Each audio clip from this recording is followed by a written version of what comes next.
Welcome to the Voyage of the Naughty Nuts, and this is a follow-up to the previous talk I just made on Mu, the first cone of Zen, Joshu's Mu.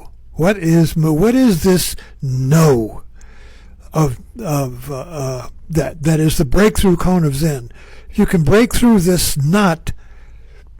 You can break through any knot in your life. So let's look at it. I don't know whether I should go back and start over again or just pick up where I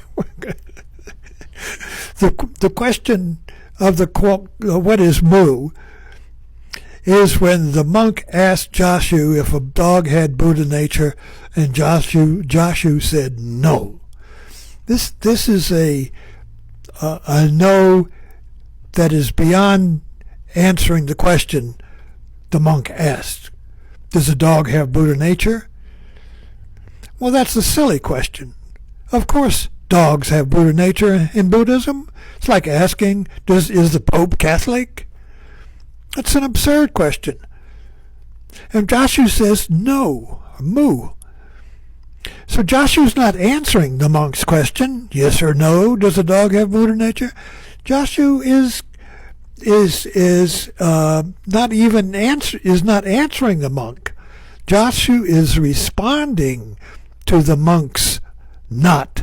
The monk is caught in a knot. The monk is caught in an existential question that is chasing him through his whole life with this nagging feeling that there's something more, something is missing. What is it? And the monk expresses that in this question, does the dog have Buddha nature, which is kind of like a gotcha question. If Joshu says no, a dog doesn't have Buddha nature, he's like refuting Buddhism itself. And if he says yes, the dog has Buddha nature, he's just giving the monk some information that the monk already knows. So what's going on here? You have to, in Zen cones, you have to inhabit the cone. The cone is a drama between a monk and a master. That's all they are. And there is a meeting of two viewpoints. The monk has a viewpoint, and he always asks a question, what's the way? What is Buddha? And the master gives an answer that makes no sense to the monk. So this is the drama of the intellect and your heart. This is like Zorba. Zorba was a drama between the intellect, an Englishman, and the heart. Zorba, the dance, the heart, the head and the heart. The head is caught up in questions. The head is caught up in knots.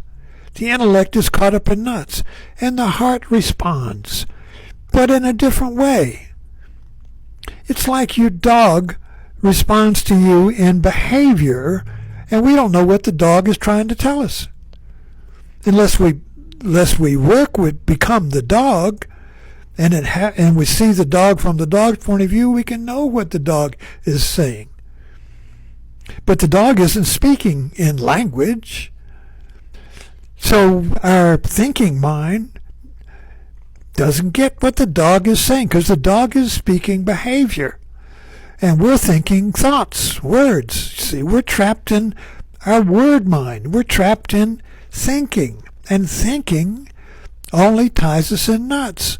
So nothing can get us out of the knot of thinking, which is where the monk is caught. Does a dog have Buddha nature or not? What is Buddha? What is the way? Who am I? These are all thinking knots. So the monk always responds from a non-thinking place in being. So it's up to us to figure out what the dog is saying, what the dog wants, because the dog isn't going to tell us in language. So we have to think beyond words. We have to think beyond thinking. We have to think the unthinkable, and that's what Zen is pointing to. Zen points us to thinking beyond words, being beyond words, thinking the unthinkable. And this is creative thinking. So when you identify with the monk and inhabit the cone, like you go to a movie, you suspend your judgment and you inhabit the movie. And you experience all of the characters in the movie as you, like you do in a dream. You all the characters, all the scenes, everything in the movie as well as in a dream. But when you watch the movie, when you're in a movie and somebody starts talking, that yanks you out back into your thinking mind, to your observing mind. And you tell the person to shut up. I'm watching a movie. You want to get back into the movie. And the cone is the same thing. It's a little drama. You have to enter the cone and become the monk. You have to feel the suffering of the monk. You have to find your heartfelt knot, this knot that won't let you go. You got to find it.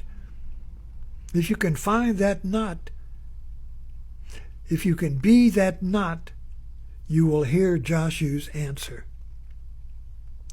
So, does the dog have Buddha nature? Why do I suffer? Said the monk. If a dog has Buddha nature, why don't I feel it? Why don't I have Buddha nature? Why am I not free from suffering and the knots of life, you see? And Joshu says, moo.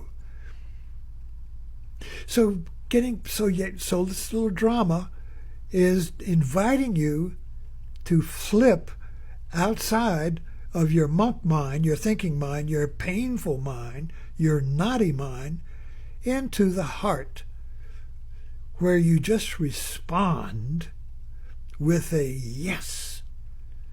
But you see, Joshu can't say, yes, a dog has Buddha nature, because that's not answering the monk's question. So Joshu has to be clever. He has to answer the monk's question with an ironic no. Mu is ironic. It is the no that is yes. It is the no that is beyond yes and no. It is the no that is yes. The no is its own opposite. That's ironic.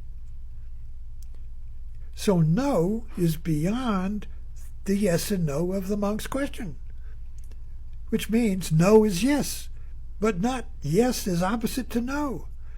This is the ironic no. This is the no that is yes, the yes that is no. And this is the way the heart behaves. This is where the heart lives. The heart lives always in yes. Yes, you see. The mind lives in the question. Should I do this or that? Yes or no? Which is it? Good or bad? Right or wrong? Correct or incorrect? Yes and no? The mind lives in a duality of thought. The heart lives in a creative response that is beyond language, beyond yes and no. So penetrating this cone means penetrating your own heart, finding your question, finding your monk's question, why do I suffer? What is this knot? And responding from Joshu, who says, yes, but not the yes to the question, not the no to the question, the yes of life that is beyond thinking. Think the unthinkable, said Dogen, the Zen master. Thanks for dropping in. Subscribe and let's follow these nuts. You know, I'm stuck in the doldrums of 1,133 followers for a week. I've been stuck there. The doldrums of TikTok.